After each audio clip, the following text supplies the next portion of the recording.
Coucou tout le monde et bon retour sur ma chaîne. Je sais que ça fait 6 mois que je n'ai pas posté, mais j'ai des bonnes excuses pour ça. Tout simplement, j'ai énormément travaillé, j'ai été prise de cours un petit peu dans mes études et dans le taf, ce qui a fait que voilà, les deux combinés ensemble, c'était impossible pour moi de faire des vidéos, même si je n'avais énormément envie.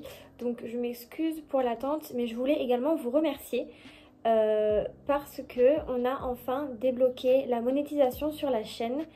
Notamment je pense grâce au confinement et grâce à la vidéo mon copain m'a trompé avec tous ses hauls, donc la story time que je vous mets juste ici pour que vous puissiez aller voir si vous ne l'avez pas encore vu. Donc comme vous pouvez le voir avec le titre de cette vidéo, aujourd'hui je vais vous parler de deux petites story time dans lesquelles j'ai eu la chance de rencontrer un peu totalement par hasard deux idoles du coup coréens.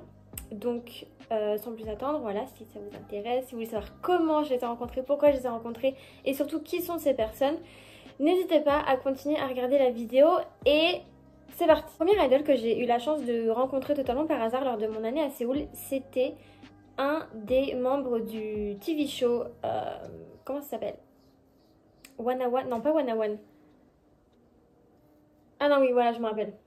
Rencontré totalement par hasard, hein, je tiens à préciser, c'était un des membres du TV show Produce 101. Donc je sais pas si vous avez vu ce TV show, mais c'est un TV show qui est assez connu et assez populaire, notamment à cause des IOI, des 101, des X1, iZone et tout ça. Donc des groupes qui sont assez populaires en Corée.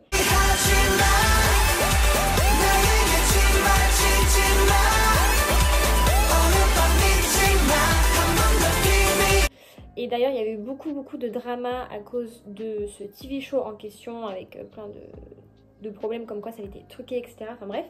Du coup, si vous regardez cette vidéo, vous devez sûrement, très certainement, aimer la K-pop, aimer la Corée et, en toute logique, être francophone. Donc vous devez sûrement vous rappeler de ce fameux mec qui était franco-coréen, qui a participé du coup au Produce X101. Et ce monsieur s'appelait, si je ne me trompe pas, Timothée quelque chose. Et du coup il a été assez populaire entre guillemets sur le stan K-pop français parce que tout simplement il était franco-coréen et que du coup il y a plein de françaises, de fans françaises qui le soutenaient parce que il était franco-coréen tout simplement.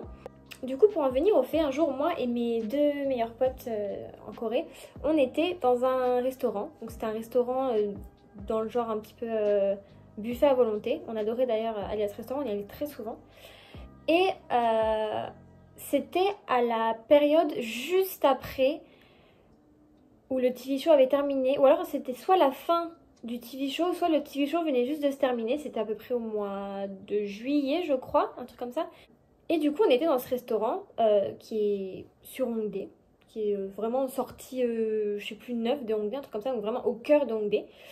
Et là, on mange tranquille et j'ai une pote qui regarde et on voit en fait trois mecs qui avaient un petit peu, je sais pas si vous allez voir de quoi je parle, mais qui avaient un petit peu ce look, ils avaient un petit peu ces looks d'idol, donc tout habillé en noir, un petit peu swag et tout, avec le masque, les grandes boucles d'oreilles, le bob, qui se cachait un petit peu sans trop se cacher. Enfin voilà, on s'est tout de suite dit, ah d'accord, eux soit c'est des trainees, soit c'est des idoles ou un truc comme ça, tu vois. Il faut savoir que j'avais une pote qui à ce moment-là était hyper fan de ce programme Produce 101 et qui avait regardé tous les épisodes et qui voilà connaissait tous les membres, enfin tous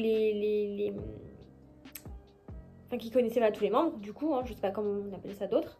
Et à un moment elle me dit mais attends regarde, je crois que c'est Timothée. Et du coup en fait moi et la deuxième pote, on ne savait pas du tout qui était ce Timothée. J'avais moi regardé le début de Produce 101, mais je vous avoue que j'avais pas retenu les noms parce que j'avais regardé que 3 épisodes, ça m'avait un peu saoulée. Du coup je me souvenais pas trop. Et en fait on regarde tout à fait discrètement, hein, ne vous inquiétez pas, on n'est pas non plus des folles. Et là, en fait, ma pote s'est dit ouais putain c'est lui et tout, c'est celui qui a fait le TV show, il est français coréen. Et voilà, il était pas mal connu, mais il a pas il est pas allé jusqu'à la fin, il s'est fait éliminer, je sais plus quel épisode, quatrième, un truc comme ça. Et voilà. Et du coup, on se dit, ah ben c'est... Genre on était un petit peu surprise de le voir ici, parce que c'est vrai qu'on s'attend pas à croiser des personnes entre guillemets connues. Il faut savoir que ce candidat, du coup, Timothée, qui est franco-coréen, qui a fait Produce 101, est avant tout un mannequin dans une agence de mode très très très connue, du coup, en Corée. Et du coup, en fait, voilà, il est mannequin et je ne sais pas s'il l'est toujours, mais à ce moment-là, il était aussi trainee, du coup, en vue de devenir potentiellement idol. Donc voilà, il était quand même, il pesait un petit peu dans le game. Je pense qu'il pèse toujours dans le game, je ne me suis pas renseignée, mais à ce moment-là, il pesait quand même un petit peu beaucoup dans le game. Et du coup, en fait, à un moment, vu que c'était, comme je l'ai dit, un restaurant buffet avec mes potes, on se relève pour aller continuer à manger, chercher une nouvelle assiette. Et on voit qu'à ce moment-là, lui et ses potes, ils se lèvent. Et en fait, je sais pas si vous voyez, en fait, en gros, c'est un restaurant et il y a un carré, comme ça, avec des plats tout autour. Et du coup, tu fais le tour et tu manges. Et évidemment, dans le restaurant, il y avait moi et mes deux potes qui parlions français entre nous. Et il y avait du coup ce fameux Timothée, l'idol trainee. D'ailleurs, je vous mettrai si je trouve son Instagram en barre d'infos ou une photo ou je sais pas quoi, pour vous montrer qui c'est à peu près.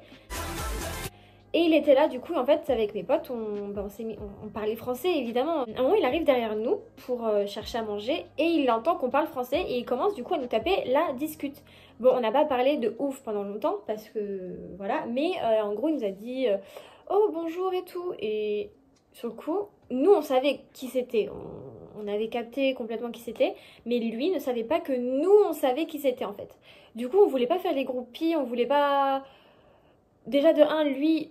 Le mettre dans l'embarras ou alors le gêner. Du coup, on a fait comme si de rien n'était, comme si on le connaissait pas. Et on a juste tapé la discute comme si c'était un mec français lambda qu'on rencontrait dans la rue, quoi. Et en fait, du coup, on a eu une petite conversation de quelques minutes. Franchement, c'était assez court. Juste, vous venez d'où? Qu'est-ce que vous faites en Corée? Blablabla. Bla, bla, bla. Et franchement, c'était très sympathique. Il a été très sympathique. À aucun moment il en a trop fait, à aucun moment il a essayé de dire ouais, moi je suis mannequin, moi je suis idol et tout, blablabla. Juste en fait, à un moment, j'ai une de mes potes qui tout le temps, elle essaye un petit peu de taquiner et du coup il nous demande qu'est-ce que vous faites dans la vie. Du coup on lui dit ce qu'on fait dans la vie et nous on lui demande qu'est-ce que toi tu fais dans la vie. Et il dit oh, je fais un petit peu de mannequinat, je fais un petit peu de modeling. Mais sans en dire plus, hein, il nous dit ça. Et du coup, ma pote, elle regarde et elle fait ouais, je m'en doutais, tu vois. Et genre, c'était trop gênant parce que du coup, dans ma tête, je me suis dit non, pitié, genre, Jade, ne va pas plus loin, n'en dis pas plus, parce que sinon on va se faire cramer, il va voir qu'on a su qui c'était en fait, et que du coup, c'est. En fait, c'est pas que c'était gênant qu'il sache que nous on savait qui il était. Juste que sur le coup, nous on était un peu timides, on se disait on n'a pas envie qu'ils nous prennent pour des groupies ou quoi que ce soit. Du coup on s'est dit on va faire comme si de rien n'était. On va le laisser vivre sa petite vie, manger tranquillement.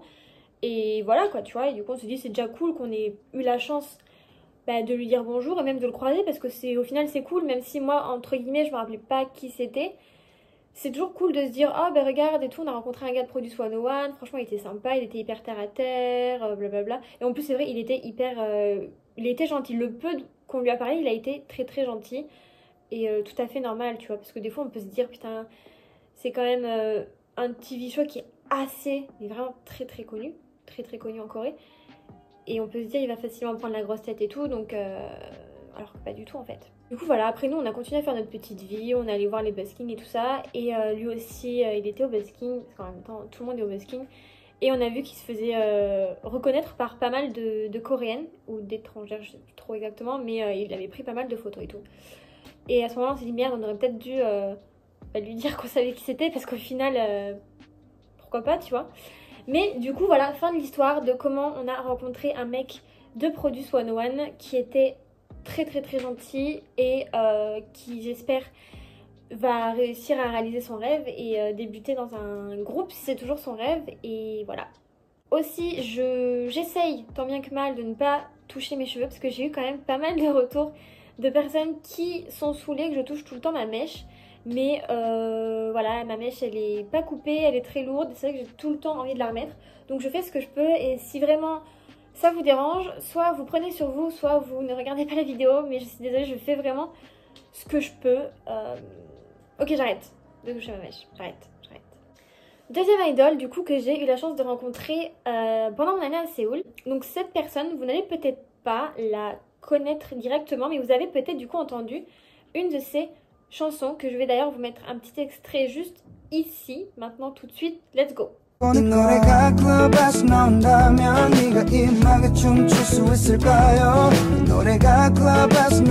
mec en fait il s'appelle, enfin il se fait appeler, son nom de scène c'est Woody. Et je l'ai découvert en fait quand j'étais en Corée, je crois que c'était en mars. J'ai découvert, j'avais entendu de ses musiques dans un magasin de vêtements et j'avais Shazam et je me suis dit putain la musique est grave cool et tout, j'aime beaucoup. Et du coup j'avais téléchargé et je lui avais, enfin j'avais trouvé son Instagram, pardon, j'arrive plus à parler, j'avais trouvé son Instagram et j'avais liké une ou deux photos et je lui avais envoyé un message en mode, parce qu'en fait à ce moment-là il était pas très connu. Je lui avais envoyé un message en mode j'adore tes musiques et tout, elles sont trop cool, quand est-ce que tu vas en faire d'autres? Parce qu'il avait à ce moment-là sorti que 1 ou 2 singles. Et je me suis dit putain mais moi j'adore ce mec, genre il chante trop bien, j'adore son style et tout, blablabla. Du coup là je lui avais demandé tout simplement en DM, sans penser qu'il allait jamais me répondre. Parce que bon, ce mec était quand même connu. Donc je me suis dit il va jamais me répondre, et si jamais il répond, bah, au moins je saurais quand est-ce qu'il va sortir d'un nouveau son, tu vois. Et du coup, je lui avais envoyé un message pour demander quand est-ce que tu vas sortir des nouveaux sons, j'adore ce que tu fais, continue. Et au final, truc trop bizarre qui arrive, il me répond.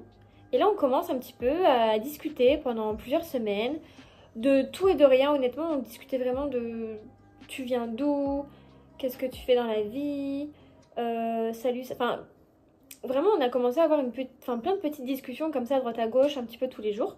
Et c'était franchement assez sympa. Et vient le jour où, donc c'était cet été, donc là, quand je l'ai rencontré c'était en mars, sur les réseaux. Et vient un moment en été où j'étais bourrée. J'étais à Hongdae avec des potes et j'étais bourrée. Et je dis à ma pote, je dis putain, il y a un mec, je connais un mec connu. Genre on parle un petit peu et tout, il est grave sympa. Je dis vas-y, je lui envoie un message, je lui demande s'il veut se ramener, tu vois. Et je sais pas pourquoi j'ai fait ça, parce que honnêtement je me déteste encore d'avoir fait ça, parce que je me dis c'est ridicule, c'est n'importe quoi. Et en plus j'étais, comme je l'ai dit, j'étais arrachée, genre j'avais bu, j'étais fatiguée, je me suis dit je vais faire de la merde.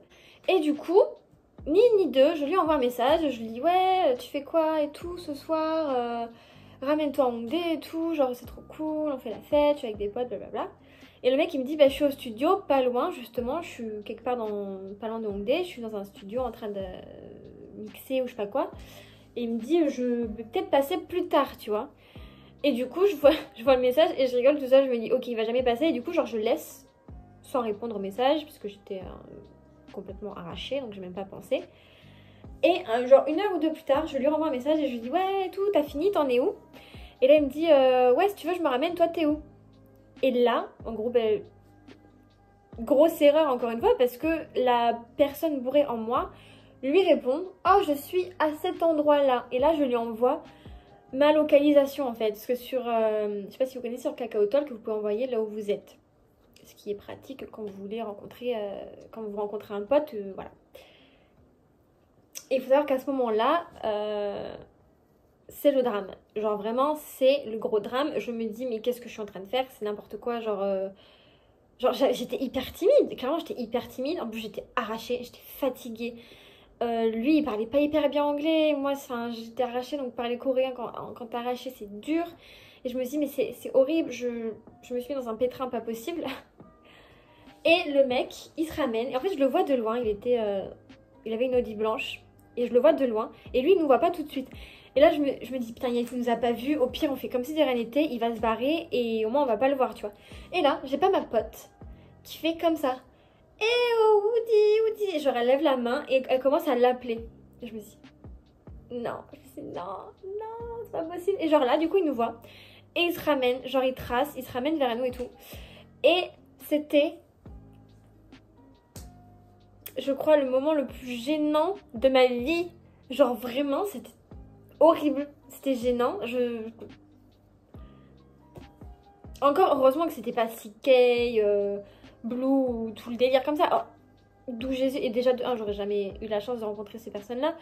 Mais c'était horrible, c'était gênant. Genre, je regrette, genre au jour d'aujourd'hui, je sais que ça se dit pas, mais bref, je regrette vraiment parce que je me dis, le mec, il a dû me prendre pour une folle, pour une foreigner complètement pétée. Genre, j'ai. Du coup, tout ce qui s'est passé avec ce gars, en fait, c'était assez court parce que je pense que lui, il a compris qu'on était assez éméchés. Et en gros, voilà, tout ce qui s'est passé, c'est qu'on a mangé un petit peu, on a mangé des ramen sur un banc, tout simplement, sur un banc dans un parc. Et au final, il était vite 5h du matin, il a dû partir, on n'avait pas parlé énormément que ça, il nous a montré tous ses tatous, on lui a appris à parler français, enfin un petit peu, on a un petit peu déconné, mais très rapidement, il a décidé de partir et je pense que je le comprends beaucoup parce que cette rencontre n'avait aucun sens. Donc voilà, c'est tout pour ces 2 petites story time qui sont très courtes et plutôt pas hyper intéressantes. Mais j'avais envie d'une petite vidéo sympathique pour mon retour sur YouTube après autant de mois. Et c'est le moment où je vous annonce la grande nouvelle qui est, roulement de tambour,